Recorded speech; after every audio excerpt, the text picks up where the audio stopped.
في دايره زي دايره علاقات، الناس فيها تصنيفات وكل واحد فيهم ليه دور. في اللي دوره دور معنوي دعم نفسي مثلا، في اللي دوره دور مادي لما عاوز استلف يبقى فلان، وفي اللي دوره دور اجتماعي، ده بعيد عن الناس اللي فاتت خالص، انا عايز اخرج اتفسح يبقى هو ده. فاحنا هنبدا نصنف الناس اصلا انهي فيهم صاحب الدور ده، نحط كل واحد من دول بقى كده في الدايره بتاعتنا، نشوف هو قريب مننا قد ايه. يعني ممكن يكون واحد داعم مادي ليا ومش عارف ايه، بس بكلمه كل سنه مره اساسا، يعني بكلمه عشان المصلحه. وفي الدعم اجتماعي بس حرفيا مش عايز اخد منه معلومه، لا مش هو اللي تاخد منه المعلومه، مش هو اللي تاخد منه النصيحه، ده قريب مني عشان بخرج معاه كل يوم مثلا، بس هل ده تجري عليه وقت ما تحتاجه ولا لا؟ الاثنين احنا هنصنف ونفلتر. الاول صنفنا عشان نعرف دور كل واحد في حياتنا ايه، يعني الحقيقه ما نضحكش على نفسنا، تمام، وما نديش حد اكبر من حجمه. بعد كده بنفلتر بقى. نفلتر ازاي؟ دلوقتي في اشخاص برضو محطوطين انت بس اللي بتساعد، انت اللي واقف معاهم دايما، بس هم ما قدملكش اي حاجه خالص. انت مكمل بقى ليه؟ حلو، خايف اخسر العلاقه دي. طب انت حاليا اصلا كسبان وانت بس اللي بتقدم، انت الطرف الوحيد اللي بيقدم، والطرف التاني مش معبرك خالص، ما يفكرش اصلا يقف جنبك، كسبان وجوده، تمام. طب ما تيجي نبص على الناحيه التانيه، في ناس تستحق ان هم يكونوا متواجدين واحنا اللي مطنشينهم. ازاي؟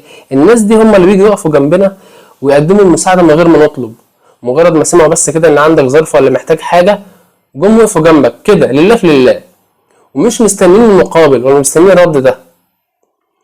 طيب مش دول اولى ان احطهم في دايرتي القريبه؟ دول اولى ان اديهم وقت؟ دول اولى من الاشخاص التانيين اللي مش بيفكروا فيا اصلا؟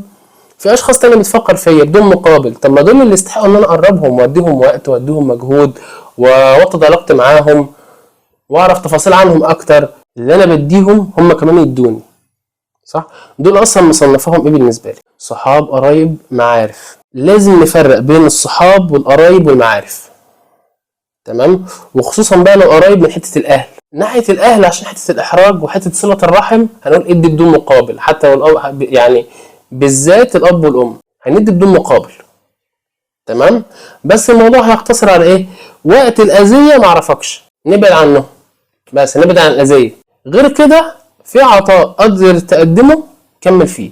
الصحاب قدمت حاجه مستني مقابل، مفيش مقابل انهي العلاقه. قادر وقتك يسمح وطاقتك تسمح ومجهودك يسمح، ما عندكش اي مشكله انك تقدم بدون مقابل وشايفها لوجه الله، قدم. لكن انك تجبر حد زي ما انا بديك اديني، لا، ما عملهاش بنفسه ما تطلبهاش، تمام. انا شايف انها حقوقي مطلوبها، مين اللي شايف انها حق؟ انا. الطرف التاني مش شايف كده يبقى مش هيديها لي. لا، مش هنخسر علاقاتنا كلها، هنصحح علاقاتنا كلها. ما تنسيش الناس اللي هم بعاد عننا بس دايما بيقفوا جنبنا، احنا اللي مبعدينهم في المسافه، لكن هم بيقفوا جنبنا دايما من غير ما ننده عليهم. طيب يبقى دول اللي يستحقوا يبقوا قريبين. احنا بقى بننسى دول خالص ونجري على اللي احنا عاملين نقدم لهم ومش معبرنا عشان عايزين دول يبقوا قريبين، مش بالعافيه، مش هيبقوا قريبين بالعافيه. اعمل ايه عشان ابقى شخص كواليفايد في العلاقه؟ العلاقات خد وهات، زي ما بتدي استنى الطرف التاني اللي هو ايه التيكر يبقى برضو جيفر. مش لازم كل عطاء يبقى نفس عطائك.